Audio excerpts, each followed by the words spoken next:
Halo guys, kembali di channel Yende Storyland. Di video kali ini saya akan merangkum sebuah film fenomenal berjudul Alien Invasion Someone yang dirilis pada tahun 2017. Film ini menceritakan tentang pertarungan antara seorang prajurit dengan pemikirannya. Loh, bagaimana kisah selanjutnya? Yuk mari kita simak alur ceritanya.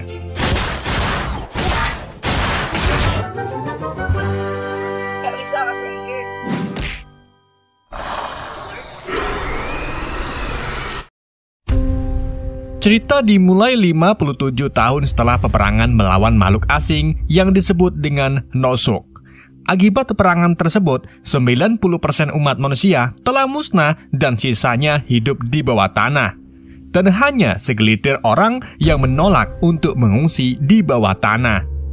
Untuk bisa melihat permukaan, prajurit ditugaskan sebagai pengawas bunker yang berlangsung selama 100 hari. Operasi tersebut dilaksanakan oleh prajurit dari unit Troop Nasional. Suatu ketika, operasi rutin dilakukan dengan mengirim beberapa prajurit yang ditugaskan menjaga bunker pengawasan. Salah satu prajurit dengan kode Someone ditugaskan di menara Cerberus.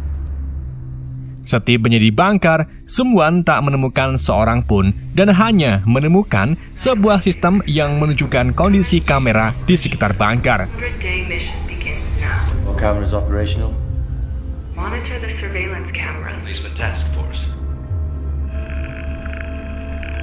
Setelah melakukan pengecekan kamera pengawas, Someone menghubungi atasan untuk menanyakan prajurit yang menjaga bunker sebelumnya.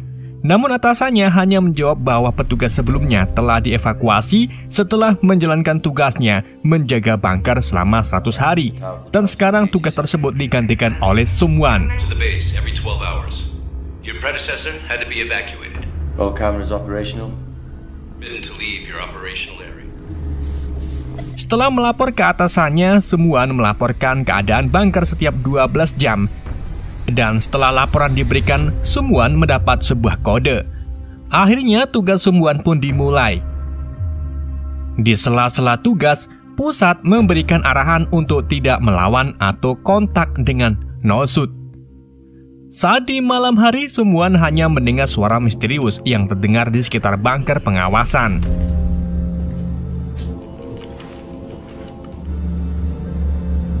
Consider your children's future. Leave the surface immediately. 99 hari tersisa.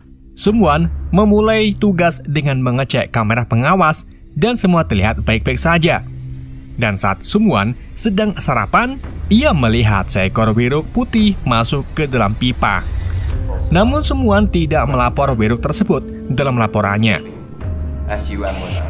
Cerberus, private SUM-1 reporting. Code transferred. DC active. Hari silih berganti, Someone terus melakukan tugasnya. Namun semua terlihat baik-baik saja. Sampai suatu ketika, di 87 hari tersisa, wiruk yang muncul sebelumnya berhasil ditangkap oleh Someone. Someone yang belum pernah melihat wiruk sebelumnya mulai penasaran. Tiba-tiba sistem memberitahukan bahwa bunker pengawasan Lapstostepa diserang Nosuch dan tak ada korban selamat. Sedangkan Someone hanya mendengar suara pertempuran dari kejauhan. Incident dispatch. We're now survivors. Near the outpost Laylos. Di 7 hari tersisa saat Someone ingin sarapan, wiruk tersebut ingin ikut join dengannya. Someone yang merasa kesepian mulai menganggap bahwa wiruk tersebut sebagai temannya. Tapi tiba-tiba suara alarm berbunyi yang memberitahukan bahwa salah satu kamera pengawas mengalami gangguan. Kemudian Someone mengecek kamera pengawas dan berhasil memperbaikinya. Setelah memperbaiki kamera pengawas, Someone mendengar suara tembakan dari arah kejauhan. Dan setelah hilang-hilang sekitar, Someone menemukan bangkai gagak dan sebuah nametak. Tak lama sebuah gas beracun pun muncul. Dan setelah gas racun menghilang, Someone membuka pengamannya untuk menikmati matahari pertama kalinya.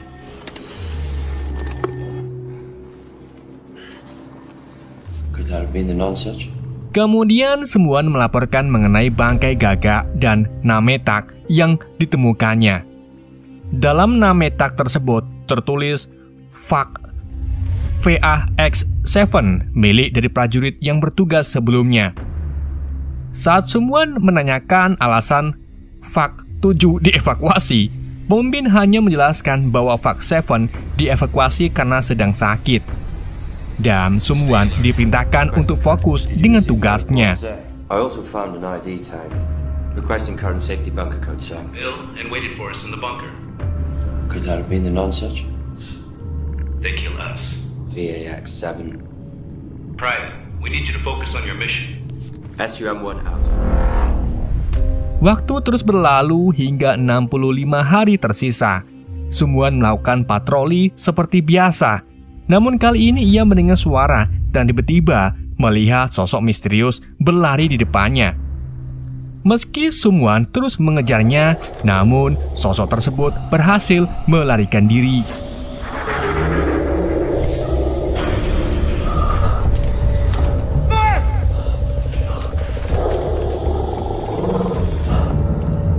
Because of the toxic emissions. Setelah patroli usai, Sumuan melaporkan kejadian tersebut ke atasannya. Sumuan menganggap bahwa sosok tersebut adalah Nosuke, namun pihak pusat tidak mendeteksi adanya Nosuke. Setelah laporan usai, Sumuan mulai menelusuri bangkar lebih jauh. Tak lama Sumuan pun tiba di sebuah ruangan, di mana terdapat sebercak darah, dan tanpa sengaja ia juga menemukan sebuah kamera tersembunyi.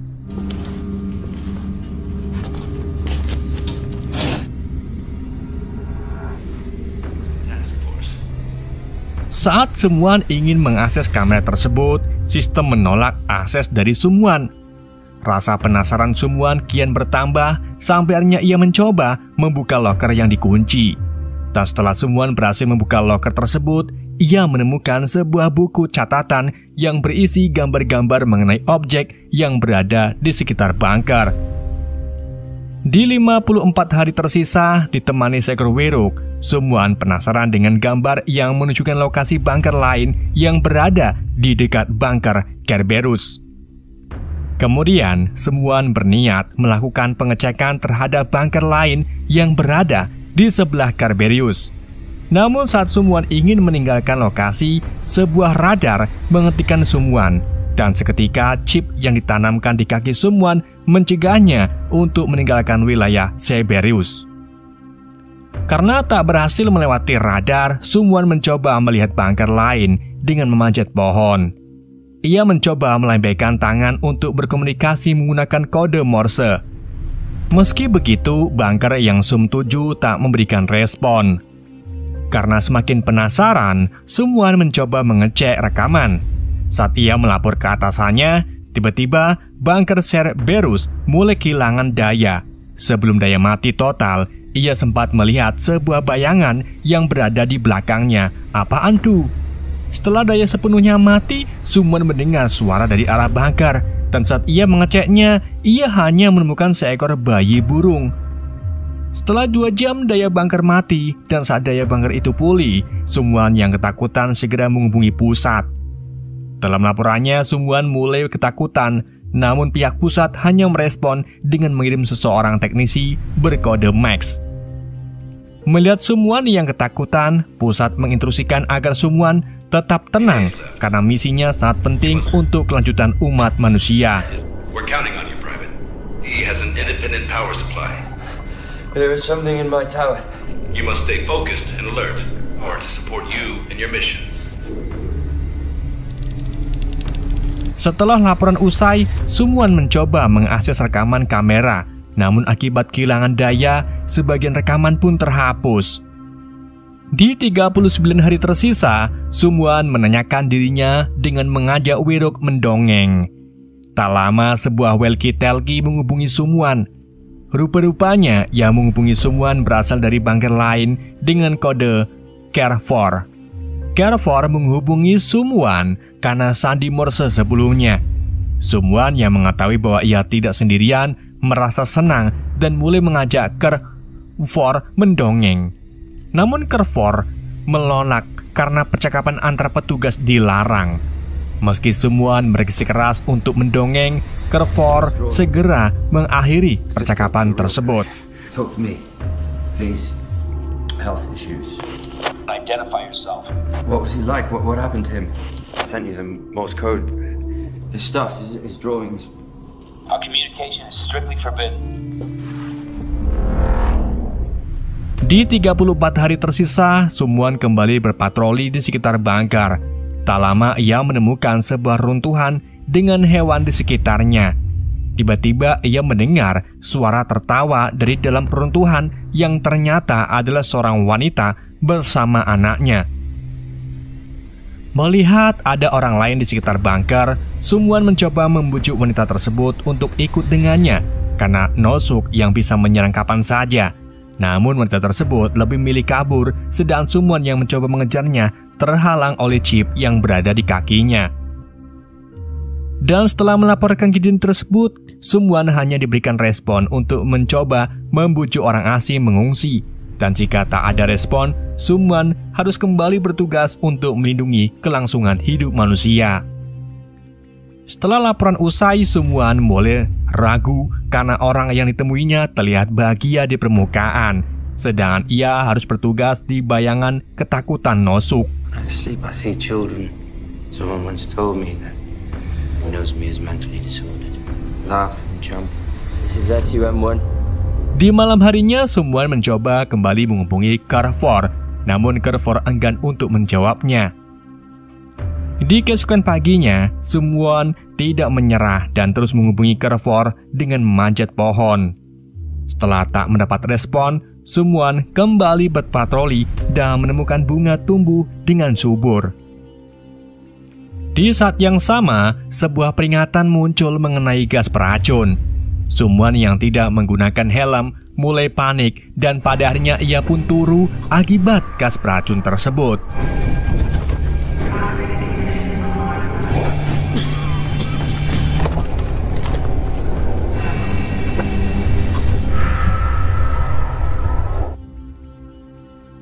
Setelah Sungwon pingsan, ia sempat melihat sosok makhluk misterius. Dan di 39 hari tersisa, Sungwon kembali sadar dan segera menghubungi Kerfor. Sungwon memberitahukan bahwa ia melihat sosok misterius dan duga sosok tersebut adalah Nosuk. Sungwon menduga bahwa Nosuklah yang telah menculik Fak Seven. Meski begitu, Kerfor tak kunjung merespon. Di malam harinya, semua sinyal tiba-tiba terputus. Tak lama suara terdengar dari luar bunker. Rupa-rupanya surat tersebut berasal dari teknisi Max yang dikirim oleh pusat. Setelah perkenalan singkat, Max mulai memperbaiki sistem bunker. Di tengah Max memperbaiki sistem, Sungwon mencoba menunjukkan rekaman saat ia melihat sosok bayangan. Namun Max menganggap bahwa bayangan tersebut adalah hal yang lumrah. Sungwon yang merasa penasaran mencoba menanyakan tentang Fak Seven dan sosok Nosuk. Namun Max tidak menjawab dan lebih memilih melanjutkan tugasnya. Saat sedang melakukan tugasnya, Max melihat Wiruk di depan dan dengan refleks Max melemparkan Wiruk tersebut.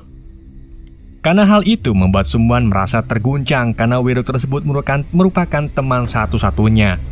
Sedangkan Max yang melihat tingkah Sungwon menganggapnya gila seperti Fak Seven yang berteman dengan Wiruk. Karena tak bisa menahan emosi, Sungwon pun segera menodongkan senjatanya ke arah Max dan memerintahkan Max untuk mematikan seluruh kamera di sekitar bunker. Setelah akses kamera terputus dengan pusat, Sungwon memerintahkan Max untuk mengakses data sebelum Sungwon tiba di bunker. Setelah beberapa saat, Max berhasil membobol kamera pertama, namun Max membutuhkan kode prajurit lain untuk mengakses data tersebut. Dengan kebingungan, Max memanfaatkan kesempatan untuk menyerang Sungwon. Pertarungan sengit pun terjadi sampai akhirnya Sungwon berhasil membuat sekarat Max.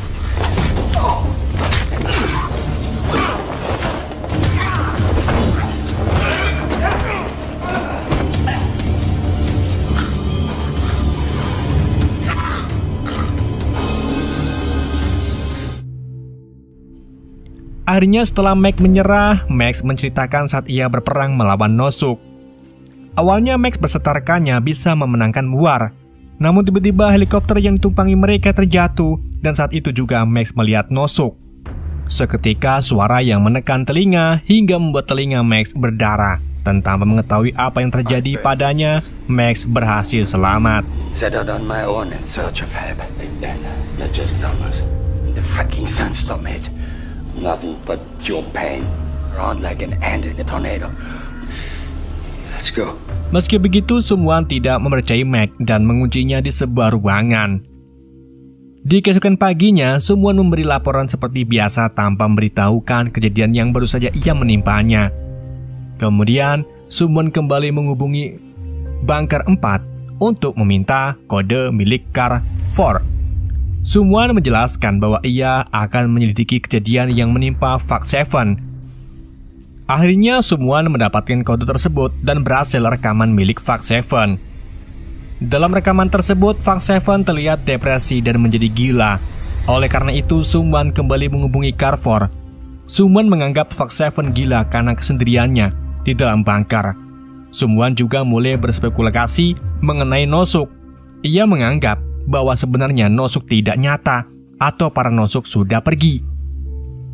Pusat sengaja membuat berita tentang Nosuke agar semua orang dibayangi rasa ketakutan. Dengan adanya gas beracun, membuat populasi manusia kian menurun dan memaksa semua orang mengungsi ke bawah tanah. Namun untuk sebagian orang kelas atas, hal tersebut bisa dimanfaatkan sebagai peluang.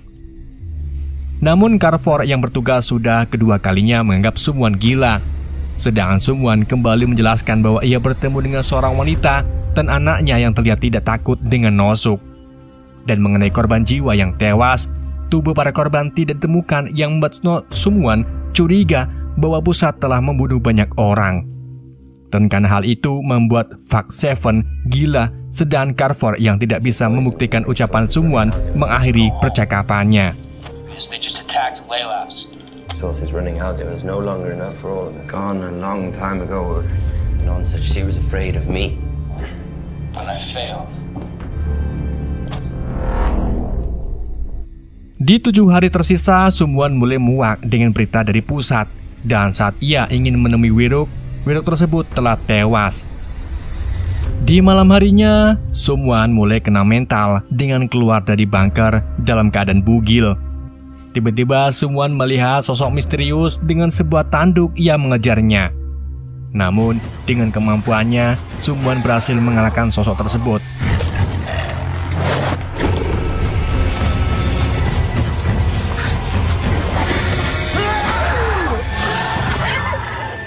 Dan saat ia mengeceknya, Sung-won dikejutkan bahwa sosok itu adalah manusia dengan kode di lehernya yang ternyata adalah Fox 7. Dengan penuh amarah, Sung-won kembali ke tempat Max.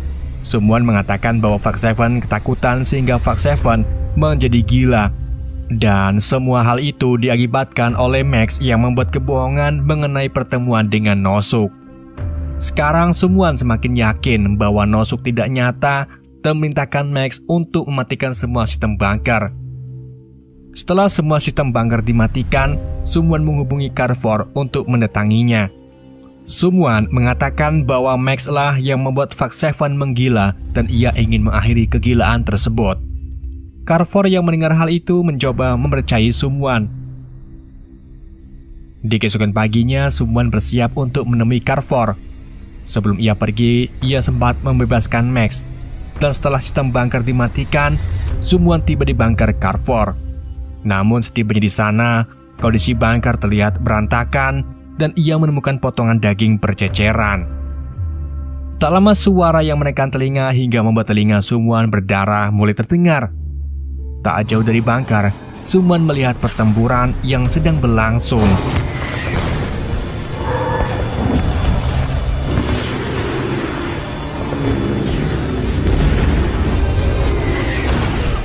Di tengah pertempuran berlangsung, Max muncul untuk menyelamatkan Sung-won. Tiba-tiba sosok misterius menyerang Max dan menyisakan kepalanya saja. Sung-won yang ketakutan lari terbirit-birit untuk bersembunyi ke dalam bunker.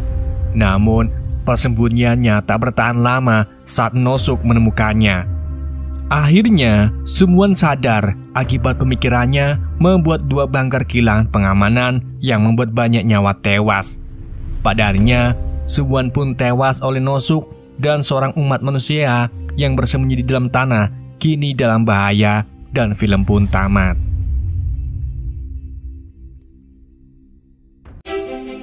Oke guys, itulah alur cerita film Alien Invasion Sun-won. Semoga kalian terhibur dengan alur cerita yang saya bawakan. Mohon maaf jika ada kesalahan dalam penyampaiannya ataupun penyebutan nama. Sekian dari Yende, sampai jumpa di video berikutnya.